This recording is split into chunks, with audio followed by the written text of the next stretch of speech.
Welcome to the Authentic Living and Loving channel, where we interview people that are living lives that are a little bit different.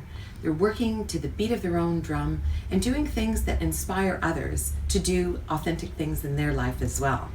My name's Dr. Jordan Alexander, and I am thrilled to be in Another Bookstore in Newtown with my guest today, Lorna Bingham, the owner. Welcome, Lorna. Hi, Jordan. Thanks for that. So Lorna's originally from Northern Ireland, and today we're going to be talking a little bit about her original home, her new home of New Zealand, and a little bit about her career choices and the changes and what led to her to start Another Bookstore, and all the wonderful things. It's the best place to be in Wellington on a rainy day, and it's so colorful, and there's so many books. And as we were setting up for our interview today, I'm like, oh, and I want that one, and that one, and that one. I mean, it's an amazing sort of journey that you've had, and be great to sort of share some of your story. I'm really happy to do that. Awesome.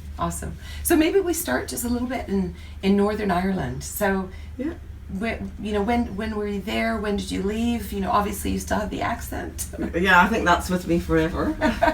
So I was born in Northern Ireland, and I lived 10 miles north of Belfast on a farm with my mum and dad, and I was the eldest of 5.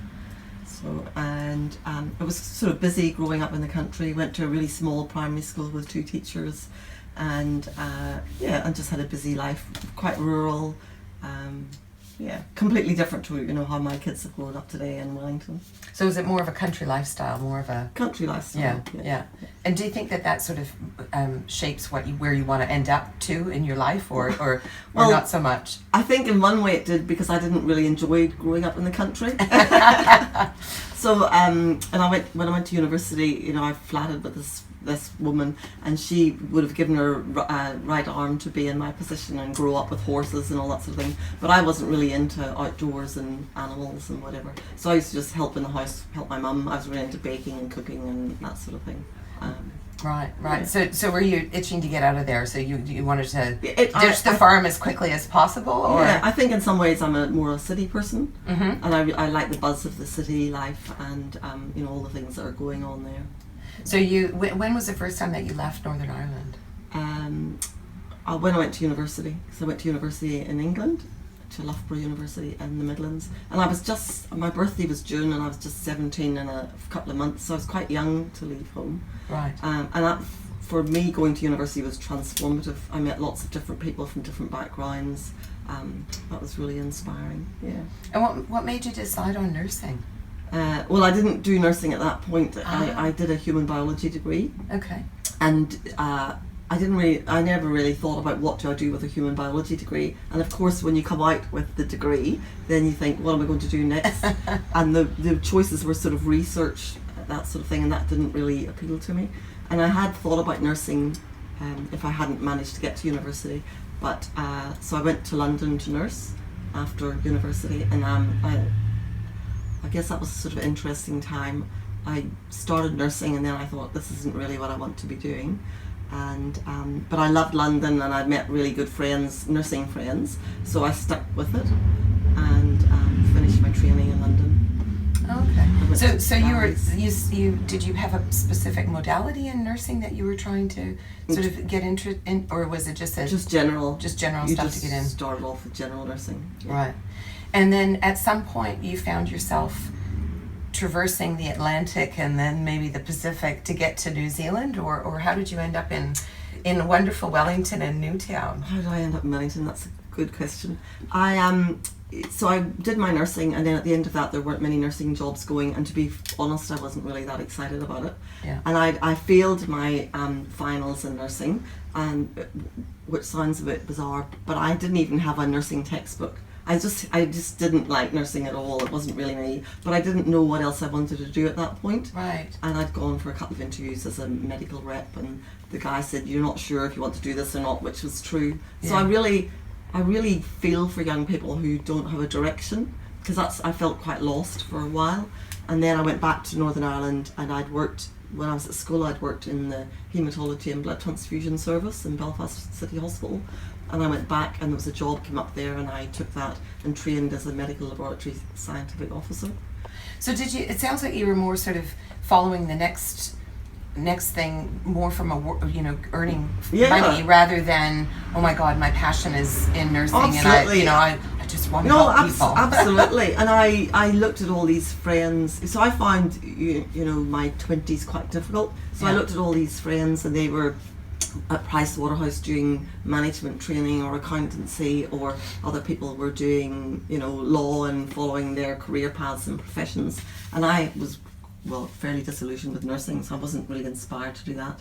And then I got into lab work, and I loved where I worked. The people were amazing. It was probably one of my best working experiences. But I think I had itchy feet, really. Yeah. And laboratory work, a lot of it was doing routine sampling and lab stuff, which is a bit different now because there's machines do most of that. So I trained as a scientific lab officer in haematology and blood transfusion, and then I thought I just wanted to travel, really. I think that was the problem. The itchy feet. Yeah, so 26, 27, I got the money together, and a friend of mine, Diane, that I'd been at school with, her and I went off for 3 months to Asia. And that was the 80s, there weren't that many of our friends were doing that. And so we went to India, Nepal, went trekking, Hong Kong, China. I had a year in Australia, so that was sort of the ultimate, was to get to Australia for a year. I was in Australia for a year, did a little bit of nursing, and travelled around a bit. And then came to New Zealand on my way home for 3 months, and then ended up staying here 18 months. And I just loved Wellington. Did you travel all around in New Zealand? Yeah, did quite a lot of travel. Because Wellington, to be fair, I mean, I immigrated around New the Zealand. same time in the mid-90s, and I remember Wellington. I mean, it is so different now, 25 years later. I mean, it's the most livable city now. Deutsche Bank calls it that, and you can see why. All the amenities, the cafes, restaurants, everything.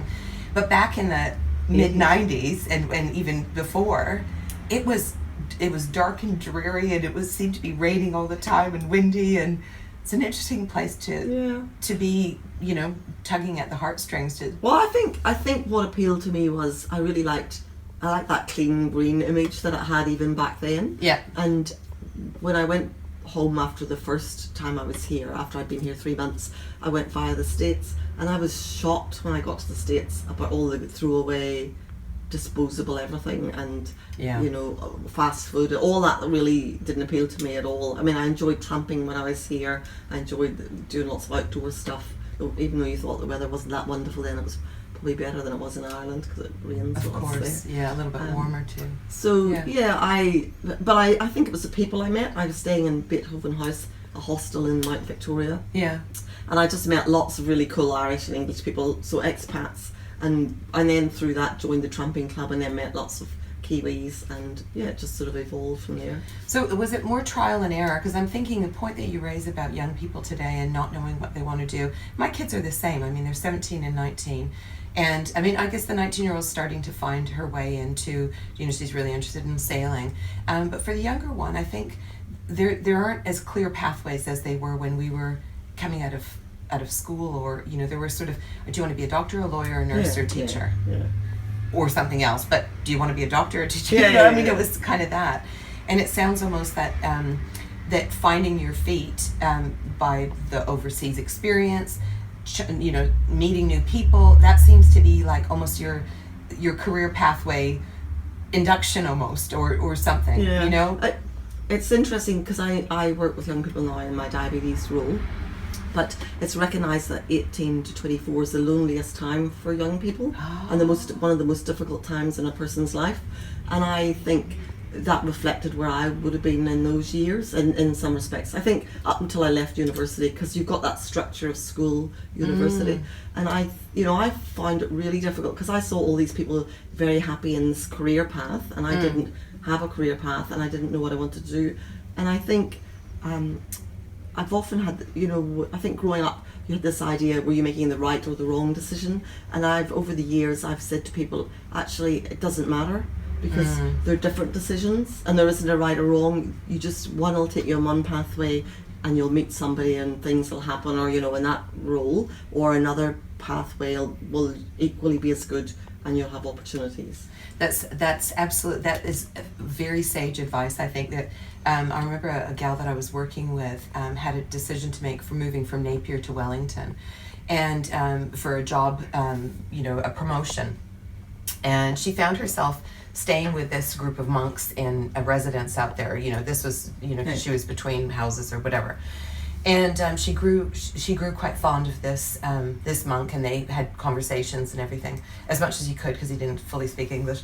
And she came to him quite perplexed about what she should do. She's like, if I go, Gisborne, if I stay in this area, this is, going to happen. But Wellington's a really great opportunity. And she says, like, what should I do? Being the sage, sort of advisor, the monk says to her, he nods his head, and he says, Gisborne, good and bad. Wellington, Good and bad. Good and bad. And it's exactly that. There are no right choices, and we get hammered into, especially I think when we are at university, there's a right and a wrong, and there's you get more sort of binary kind of thinking. And nowadays it's really, you've got to have more diversity and resilience. Yeah. So I think that decision making, just following, see where different paths lead you. Yeah. And so you have this wonderful man in your life, Tony. So how did he come into the picture? Well, so when I came back to New Zealand a second time, because I got residency when I was here the first time, and when I stayed for a year and a half instead of 3 months, I was helping a friend move into a flat, and Tony was helping her as well, and we met there originally, but then we sort of met and knew each other through the tramping club, and they were having a ball, and we went to ballroom dancing classes and met Tony at that, and then it just sort of went from there, really. Ballroom dancing. Yeah, Fantastic. yeah. Oh. We've never been back, actually. I've tried to talk him into going back, but he hasn't relented on that one. Yeah. To find a man who likes to dance. So you ended up in Wellington, and you were nursing for quite a while then. Well, yes and no. So before that, there was a few other things happened. So I came back. So I went back to the UK, and I worked in London for a company selling biochemistry kits. And I really loved London. I was living in Islington, had a company car, all that sort of stuff. Yeah.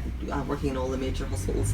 But I was really torn about whether or not I should come back to New Zealand. And this was before I met Tony or anything. Because I just liked the place and it felt right. Yeah. And anyway, I decided my residency would have expired, so I came back because I had to at that point. And I got a job with Eli Lilly selling insulin and Prozac as a rep, and it was in one way it was brilliant because Prozac was interesting and an antidepressant, so I learnt lots about that and met lots of the psychiatrists in the lower half of the Northern Island, that sort of thing. But I also met the diabetes teams, the doctors and the nurses, and I just thought this is exactly the job for me. Wow. So I was selling insulin and or whatever, seeing all the specialists. I did that for a year and a half, and I met the teams, and I thought this is a perfect nursing job for me. It was really autonomous. Yeah. There was lots of learning. It was teamwork, and the patients, people with diabetes, walked in and walked out. So I didn't have to do bed pans, bed baths, some of that stuff that really I didn't get lots of satisfaction from. Yeah. Even though it's really important that somebody does it. Yeah. So I came back, got a job with Eli Lilly. I had that job for a year and a half. I happened to be in Wellington Hospital, and there was one diabetes nurse in those days, Louise, and I overheard her saying about them getting a new 0.5 position, and I applied for it, and I was really lucky to get it because I had not had a lot of nursing experience at that time, and then I've been in that role for 25 years. I'm still in it now. Right. And it was a perfect job for me because autonomous, lots of learning, teamwork. It was really good. Yeah. So diabetes. So it's because you've been in that sort of area for quite a while. Before, when it was sort of a more rare sort of occurrence, and now it seems like there's so many different types, and so many people have it. And what have you noticed in terms of the whole diabetes framework since over the last 20 years? Why is it so much more? It has changed. I mean, it has changed a lot. It's related to the change in lifestyle for people, really. primarily. But even type 1, there's been a huge increase in the numbers of people getting type 1.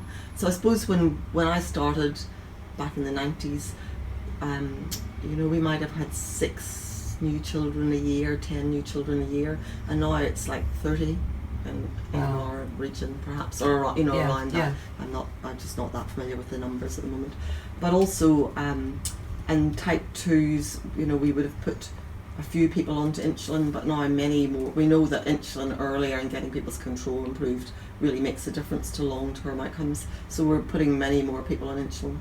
But we've also been quite innovative in Wellington, and we've done a big outreach program working with primary care, because before it used to be all diabetes was managed in the specialist service, but with the numbers coming through, we haven't got the staff and the capability.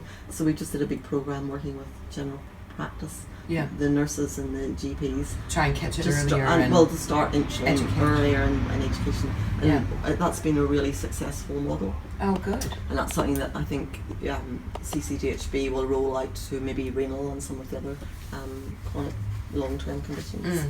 Oh, that's good. That's really good. Again, at the forefront. Rugby and diabetes. So now you're still close to the hospital. We're literally sitting right across the street from Wellington Hospital. Yeah. And in a very different surrounding to hospital and clinical side of things. Setting. How did you end up moving from that side of things into the bookstore? Yeah, that's a good question. Because they are a little different. Absolutely. So I think we were back in the UK 2002 to 5, and I've always liked books. I wouldn't say I was a huge reader, but books have all, probably from my teens I've enjoyed reading. I've got something out of most of the book, or lots of books that I've read, that sort of thing. You have good discussions with people, you share your books, and when we were in London, I've had an opportunity then to visit the bookshops, and there was a lovely little shop called Books for Cooks that I really liked, probably twice the size of this shop. And when I came back from London, I thought I'd love to open a bookshop. And at that time there was one called Bookfest that had opened in Petone, a cookery bookshop. Oh, yeah. So I thought there's not going to be room for 2 cookery bookshops in Wellington. And then I got a job back with my old team in Wellington, in Capital Coast at Wellington Hospital. And had 2 boys, and then I had to do my masters just to get this role back in the team. So I'm working full time, doing my masters, have 2 young kids. So your dreams just sort of disappear in that cloud of survival, isn't it? It's life. It's life, isn't it? You're living it, and there's not a whole lot of extra time. No, there's none whatsoever. Anyway, so that sort of disappeared. Then I did my nurse practitioner, so I was one of the early nurses to do the nurse practitioner role. That took a lot of effort because it was evolving, and the steps, it hadn't got to where it is at the moment. And then as often happens, a family member got cancer, and a couple of friends have since got breast cancer, and it actually just makes you take stock of where you are, I think. Yeah. I've been nursing 25 years, and you're giving. My youngest son's just started uni last year, so I think it's a combination of things. And you think, well, actually, I'm not getting any younger. Yeah. And if I want to do something, I need to do it in the next few years, because I'm not going to do it when I'm 85. Yeah, that's right. Sort of thing. But I think it was, and also someone else I know really well had this regret of something they didn't do when they were younger, and we've had many conversations around it, and it's always stuck with me. This person found that quite difficult, whereas I said to them, I think we all make the best decision for where we are at that time, and actually we'd all probably do lots of things differently in retrospect, but when you're in that situation, you make the best decision given what you're able to manage, or where you're at, or all that sort of thing. Absolutely. So I decided I needed to do something different, and if something happened to me, I'd really regret not having done this. So what was there? So there were a lot of factors leading up to wanting to do this. So even you've described even earlier on, it was maybe the cookbook shop, then it was but then what was it specific? Like, was there a light switch moment where it was just, damn it, that's it, I'm doing it, or is it just kind of like, oh well, maybe, like there had to be a decision some point to say, hell yeah, we're doing this. Yeah, well, I guess another friend who was in my book club a few years ago, she had just become a life coach, Lisa Conroy, and I give her some money to do a few sessions, mainly to get her started, because I love people doing stuff. Yeah. And I'm startup things. I guess I'm a starter. I've got enthusiasm for that. So she did a few sessions with me, and about around the book club and what my goals were and your visions and everything. And it had to be in this building and in this space. And I had talked to the guy who had owned this or who was leasing this, about using this space, and it looked like it might happen, and then it didn't. And I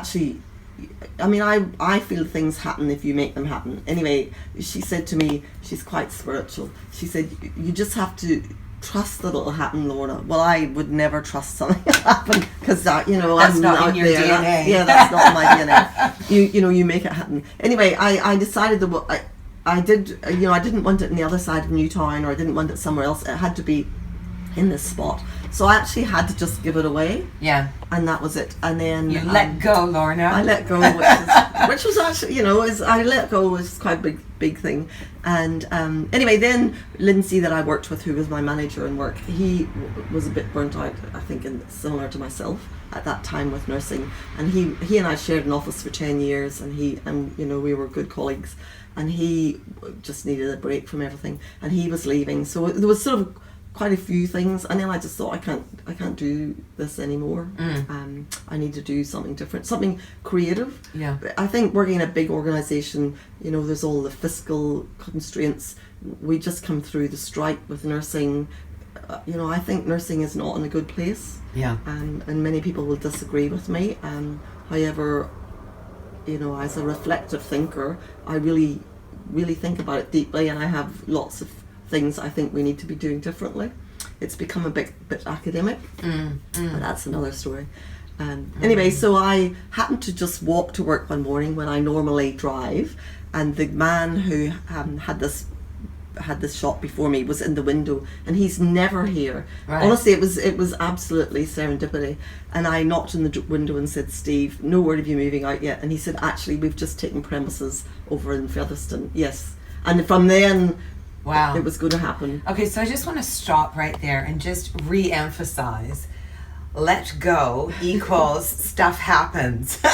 Even though you think it's not going to. Even though you think it's not, then it's that having that faith and that clarity, and that so this young life coach, or newly found life, bang on, because that setting that intention, letting it go, how it eventuates is of no concern of yours. You're just there to pick it up when it's ready for you. Lorna Bookstore, ready on aisle 5. Yeah. That's fantastic.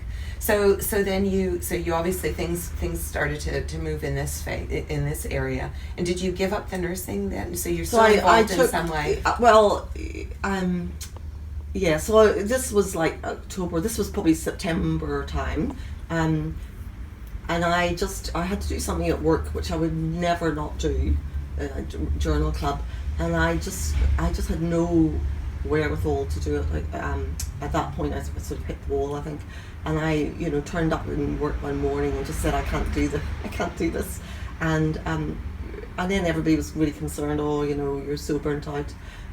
But I actually reminded people I was about the third person in our department to have had this happen to fairly recently.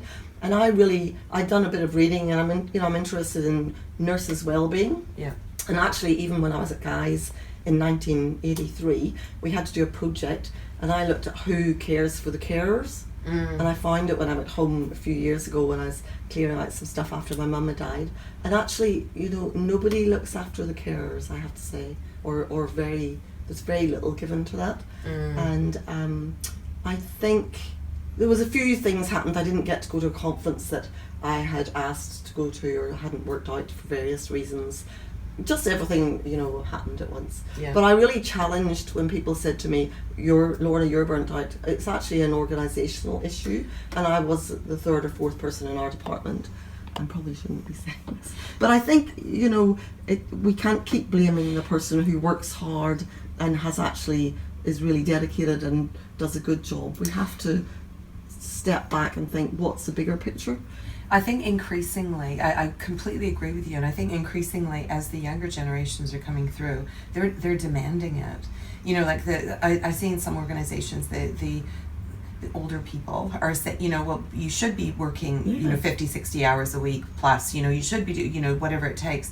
But the younger ones are coming in and they're like, well, what are you doing for corporate responsibility, and what are you doing for wellness, and what are you doing? And actually, and I see it even in my own kids, if it's not feeding their soul and of interest to them, they're less likely to take it on. Whereas I think we were slightly different. It was more about, well, do you want to go to the movies on Saturday? You need a job so you can get the money, so it's almost like a different mindset, and hopefully it'll permeate within some of the organizations.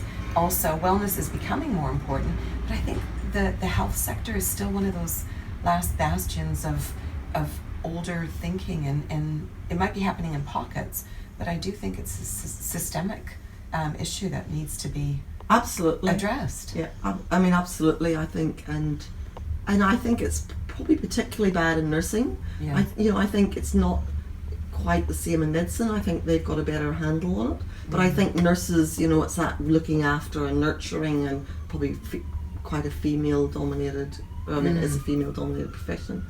So this too was a little bit of, when we had spoken earlier, you had mentioned that you were also thinking about, there's an ambulance there just for ambiance, about wanting to have a respite almost for nurses, and so they could come and I've forgotten about get that. a book. Right, that's right. Or something. So what was the thinking behind that? We might just have to let this pass by. Well, I guess you finish work at 5 o'clock or 5:30 or something on a Friday, and I would have loved to have been able to pop across the road and find a nice book to take home for the weekend. Rather than going home and having a glass of wine and flopping down in front of crappy Netflix or whatever it is we're watching. And so this is I wanted this to be a little haven for people where they felt, you could just come and escape from the busyness of work. Yeah. And it is, at lunchtime. It is a very busy area, but this is quite a normally a quiet little space. Yeah. And are you hitting that target market? Are you finding a lot of people coming over from the hospital? Yeah, there's definitely a lot of support from the hospital. I think not as much as I'd thought, because actually I've gone back 2 days a week because I either had to give up or go back and do some more nursing, and I wasn't really prepared to completely give up at this point. Yeah. But I find I can't get across the road at lunchtime unless I've got some very good reason to do something. And I think the reality is nobody gets out between 8 and 4:30 or whatever, because they're just so focused on the tasks that they need to do to get through the day. It's interesting because all the research supports taking breaks. It takes getting outside, and we know all this stuff. And I'm no different. I mean, I work from home mostly, and I can sit down and literally, if it wasn't for comfort stops, I'd be at the computer all the time. Yeah. And you've got to force yourself to really do that, because you come back more refreshed. Yeah. You actually do better and work more quickly. Yeah. But it's just we have to keep training that mindset. That mindset and getting more into the habit. Yeah. So you're here now, you're surrounded by books. Were there books that influenced you when you were growing up? Were there sort of game-changing moments when you picked up that one novel or That's a tricky question, and I actually brought a pile of books, which we should maybe show people. Yeah, sure. Because I was thinking, if you asked me something around books, I think actually you asked me if I could pick out 3. Okay, I could so never pick out 3. She wasn't a math major. We just have to point that out. Yeah, that's true. So I brought this one that I found when I was at home, the Ladybird book about the nurse, and and my mum was a nurse. And I went into hospital when I was 7 and I had my appendix out. So I guess that's that's always been there, and that I found that when I went home recently. Actually, That's so interesting. cool. I didn't grow up in a house with lots of books. We had books, but I think 50 years ago people didn't have lots of books. Yeah, maybe in the country as well. Maybe a little bit. So this was an Enid Blyton Brer Rabbit book, and this was from my primary school teacher, and whenever I was went into hospital for my appendix, and actually that was quite a big thing because getting a present from your teacher. Oh, absolutely. Teachers were on a pedestal. Yeah. Not so. And this is funny. So this is Dr. Prickleback. And this is probably the only prize I've ever won in anything. And this was in infant art. I got second prize. But it's funny, I picked it up this morning just before I was coming. And there's a picture in a bookshop. There's a little bookshop where he goes and helps in a bookshop. And I just thought, well, maybe it's always been there. Maybe. From early days. And this was for art. And I can tell you, I'd never win anything for art in my life ever again. Oh, that's good. And then just a variety of other books. Seeing Voices, I read 2 or 3 years ago. I read Oliver Sacks' On the Move. I like biographies and autobiographies, and he talked about Seeing Voices, his book about the deaf. Oh. And I happened to go into Ecor, a little bookshop that had opened in Wellington, and was really influential, and Nikki shared lots with me, but I hadn't realised she'd worked in the book industry 20 plus years. Anyway, she really inspired me, so thank you to Nikki for that. But when I went to her shop the first day, I just read about Oliver Sacks, and I read about Seeing Voices, and this book was on the shelf, and I bought it, and it's about the deaf world. Yeah. And they talk about deaf with a big D and deaf with a small d, where someone has acquired deafness or someone's been deaf from birth. Oh, okay. And I love this book, and I think every health professional or anyone who's got anyone deaf in the family should read it. Okay. I just find it really inspirational. Anyway, there's another story about that, but I won't tell it now. We'll be here till tomorrow. Okay, all right. All the Light We Cannot See. So that was a novel I really enjoyed. And we went to Canada skiing, and I hurt my back the first day and couldn't ski. So I ended up just spending my time reading my book and going for little walks in the forest, and that was actually quite lovely. Rewarding for the soul. Yeah. Before I opened the bookshop, when I was in that Will I Won't Die really difficult phase, am I making the right or wrong decision? In August last year, we'd had the nurses' strike. I'd gone into NZNO and went into Unity Bookshop in Wellington, and this just popped up. I couldn't get into any books I had. I was not in a space to read anything. I picked it up. You couldn't not buy this book if you like books. With the cover and the Diary of a Bookseller, Sean Bithell, and it had lots of white space. So I thought, this is the book for me. I took it home, and Tony had gone skiing for the weekend, and my son was hiding in his bedroom. I didn't see much of him. It was a wet, cold weekend, and I read most of this book and went back to bed with a cup of tea, till 11. Got up at 11, did something till 1, went back to bed. Decadent. Yeah, absolutely. But things I hadn't, you haven't done that for a long time. Yeah. And anyway, I got in touch with him. There was some stories in here. He talked about Larne in Northern Ireland. People were on their way through Scotland to go there, and he said, poor you, and they said, oh, we live there. And I laughed because I did my driving test in Larne. So then he talked about his Facebook page, and I would never do that. I Facebooked him and said, oh, I'm reading this, in Wellington in New Zealand. I did my driving test in Larne. I'm from Northern Ireland. I just loved your book. It's just what I needed at this point in time. And he said, oh, I'm coming to Wellington in 2 weeks. So I met him. So that's cool. Anyway, so again, just pointing out another serendipity moment here for Lorna's life. Honestly, and cool. I've got his new book's just come out, and that's going to be my Christmas treat. I'm dying to read it, but I'll keep it, just to have a bit more time. Yeah. Again, before I opened the shop, and I had to, before I made the final decision and sort of been signed on the bottom line to take the premises, I went up to Hawke's Bay to Wardadi's bookshop. And because they'd taken over as new booksellers, and I poor old Louise, I think they were really busy, but she squeezed me in on that weekend, and it was sort of had to be that weekend because there was things happening I couldn't go, and I drove up on my own on the Saturday morning and went and had a talk with them and visited the bookshops, and she sold me this book, The Pursuit of Dreams, and I'd gone up on my own, and I stayed in a hostel. And I had no TV in my room and no bathroom because I just found somewhere, last minute. Yeah. And I read this book, and I thought it was just another inspiring book. And a little bit quite spiritual, and but anyway, this was good, and I just thought I can do this. Oh, yay! So that's cool. And then prior to that, I did a creative writing course with Diane Comer through Victoria University, and she did her PhD. She's American, and she did her PhD in Canterbury during the earthquake, and about immigrants in the personal essay. And of course, I'm an immigrant to New Zealand. Yes. So I said, I'd be really interested to read it. So she gave me a copy of her PhD, an old copy. And I read it like with a pencil. And actually, there was so many aha moments that I thought, this is amazing. And she said she was going to get it published, hoping to get it published as a book. And she has, and she's had an event in the shop. But it's a really cool book. And I think it's one. Yeah, well, I bought that one too when I was in here before, because I couldn't help myself because the topic. But it's really interesting. So interesting. It is. It's a great book. And then finally, just before I opened the bookshop, this arrived in the post. And this is from my dear friend Diane in Boston, and it's just a book about books, bookstores, books, lists of books, and this was about a woman who started painting people's books that they liked. To go on the wall, and then nice. Good so that's idea. really cool. So that's I could bring those you are the three that really influenced you. The three that actually there's probably one or two. Another one was Feel the Fear and Do It Anyway, but I haven't brought it with me. But Susan Jeffers, a classic. Yeah, Absolutely. Yeah.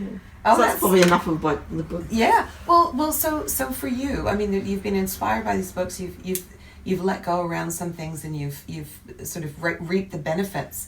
If you were talking to somebody who's thinking about following their dreams, their passions, or even if they might not even know what their passions are, but they know that something's not quite right, what advice would you give to them, irrespective of how old they are, given your experiences with this? That's a good question. I think take the time out to explore what it is. And even if you don't know what it is, maybe get some help around exploring what it is, or try and work out what your values are, what's really important to you. I mean, there's coaching books available, or there are people to help with coaching. And I think that's where Lisa was really useful from my perspective, just to help tease it out a bit more. But I think, and I guess health and nursing is all about, it's not about taking risks, it's about safety. And I know I drive everybody not, potty at home and everything about the safety things, but your vision becomes a bit skewed in some ways working in health. You forget that 90% of the people are outside of hospital and are fine. So for me about opening the bookshop was actually just opening the front door as a bookshop, and it didn't matter if I succeeded or didn't succeed. It was actually about me doing it for me, and the creative side of that, and I think, and having some autonomy over it. There wasn't much autonomy in some respects, across the road. So I think explore it a bit more. We have to take time out. Reflective time is really important, and I haven't had much of that, recently. But I feel I need to step back to go forward. Absolutely.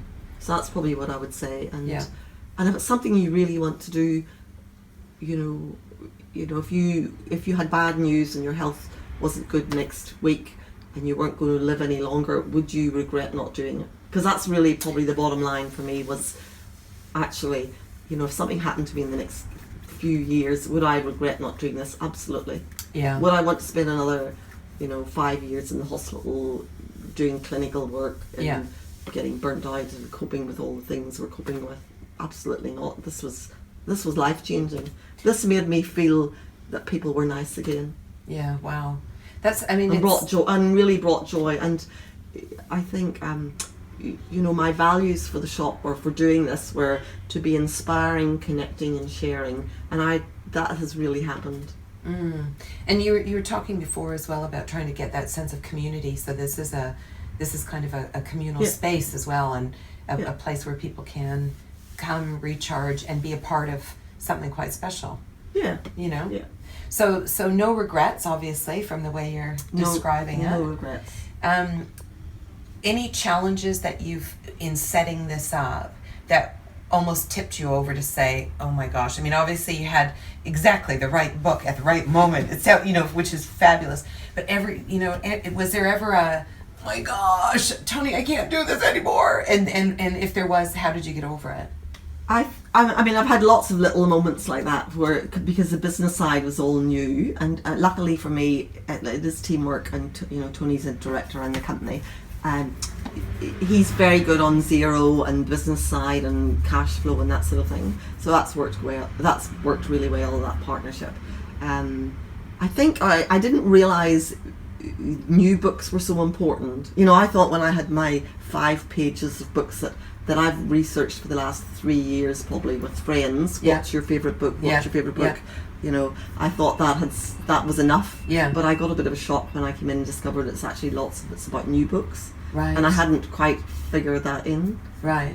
So I've been a little bit slow to engage with all the new books that come through, or to pick those. Right. But I that's was going to getting better. ask you, how do you decide what goes into the shop? How long do you keep things? Is it that whole process, turnover and that side of things? I'm probably keeping some things a bit long because we can return stock if it's not selling. So I think I'm driving. I need to refresh the stock a little bit more, but that was a learning process as well. And I find I work with the main big publishers and some of the smaller publishers, and they're really helpful. They already, I think there's like hundreds of books published each month, but they'll bring me the top 100 that they think that might suit the shop, and we want quite good reading. Yeah. It's fine to have easy reads, but also I do want some good quality books from a writing perspective. It's a brand as much as any other brand, isn't it? I mean, the kind of books that you can get, you couldn't possibly offer everything from the nurse ladybug nurse book to all the way through to Braided River, which is very much more on the academic side. You need 10 shops this size. Yeah, but I pick ones that if I went into a bookshop, I want a really eclectic mix. Yeah. And I'll pick up some non-fiction on leadership, or self-help books or wellness books. I love cookery books. I'm quite eclectic in my own range of books. Yeah. Yeah. No, that's good. That's good. So what next? I mean, have you got any more Christmas. Christmas and a couple of weeks off. Really. Yes. And after bookstore, anything that anything sort of bubbling away? Absolutely. The next itchy feet scenario will take you I'm keen to do some more travelling, but that that doesn't fit very well with being a bookstore owner just at the moment. I'd love to do Habitat for Humanity and go house building for a couple of weeks. Yeah. So that's probably something I'll think about.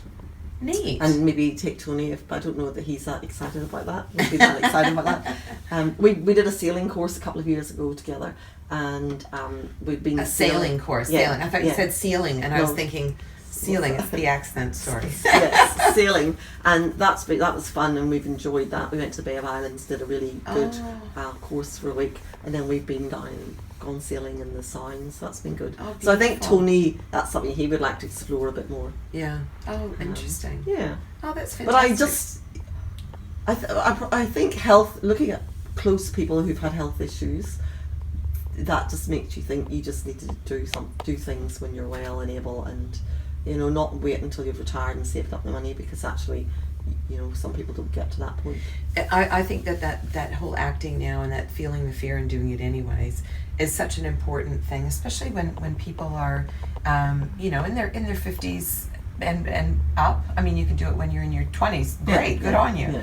But I do think that increasingly you just find so many people that are becoming unable to live their dreams. And imagine if you were doing it, you could have done it 5-10 years sooner. Nobody's ever going to have the right amount of money. I mean, there's always more, and if you make more, you spend more, and so there are always things that we think are holding us back. Yeah. They're not really. I mean, if you really want to do something, then you have to take that first step and give it a go. And I think actually, just coming back to the bookshop, it worked because I had the support of family and friends, and Graham, who Graham and Dave made all the furniture. Yeah, that's fantastic. Graham found the shelves on Trade Me, and and I got the carpet from Neighbourly, free. Graham did the building of the seats were on. Mary, a friend, made the squabs. Karen, another friend, provided the material. So just there was that real sense of community, and I think I felt really supported about that, and I still feel really supported, and that's been really nice. I think it's we have to be okay with asking for help, and people really get a lot of joy about helping other people achieve their dreams as well.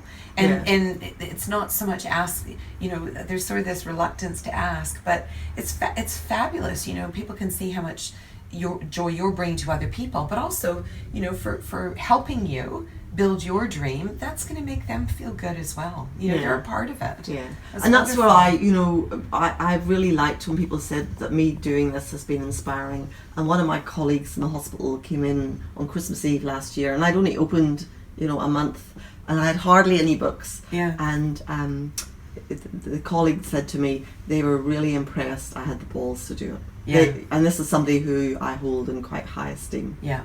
Yeah. So, that really made me feel that was good, because people recognize that it's hard to take those steps to change things sometimes. Well, and that's part of the reason that I wanted to have you, on the Authentic Living channel, because it is inspiring. It's like, it's ordinary people doing extraordinary things. Living your dreams shouldn't be limited to a couple of people who have the balls. It's like, people can live lives that they want to, have more fulfillment in them, It just means being a little bit more proactive around identifying yourself what it is. Yeah. Like when you were running away from the cows in the paddocks in Northern Ireland. And it's okay to take a while to figure out what that is. Do that exploration. Try and figure out what are the things. Read 3 or more books. Is there anything else that you want to add just before we sort of close off? Any other advice? Any sort of challenges? Put down the gauntlet to your other friends. Open something they want to do. Anything? Not that I can think of. I suppose in some respects, my boys are now 19 and 21, and I probably, if I was doing things again, I would take more time out from work with them, or I wouldn't have done a master's in retrospect. I think that's quite stressful, and everybody working full time and studying, and young children, and so that's probably something just to think carefully about those things. But I was never, going to be a stay-at-home mum. That wouldn't have suited me. Yeah, there's limited hours, isn't it? When you've got those the children dynamic. I remember before I had the girls, I knew that I was going to be having kids, and so that's when I started a PhD, because I felt, well, what am I going to be doing? I'm having kids. I'll have nothing to do. Before I honest to God thought that. It's the most outlandish thing. When I think about it now, I cannot imagine on what planet my head was at. But then to do that, it just gets too overwhelming, and you do miss out on those moments, and you do have to really choose, because that time is gone. Like our kids now are at that point now where. But I think we were fortunate because there was flexibility in work, and if you needed an hour to do something, then you made it up. So that was always really useful. And I think for parents that are working, the flexibility is just crucial. And Tony's working full time, I was working full time, but if there was something important that we were doing at work, I always made sure that he knew he was in charge that day of the boys, because that was always the day somebody would be sick or something would happen. And and if you're doing a presentation or whatever you're doing, you need to know that that's all taken care of, so you can concentrate on what you're doing. So I always think that's quite a useful tip, just to really hand over. That responsibility. Yeah. Oh, that's fantastic. Well, thank you so much, Lorna, for sharing your time and your bookstore. And I'm sure that we're going to have some room in our packs to be able to take some more books out as we head out. And I think your story is inspirational, and I think that it will help other people who might be teetering on the edge, just to say, you know what, I got the balls to do that too. And to give it a go. Thank you, everyone, for joining us on the Authentic Living and Loving channel. Thank you. It's been a great story to share Lorna's journey. And if you have an inspiring story that you'd like to share with us, please let me know. And we'd like to make sure that we inspire others in the stories that we have, and that we can all join the UBU revolution and live a life we don't need a vacation from.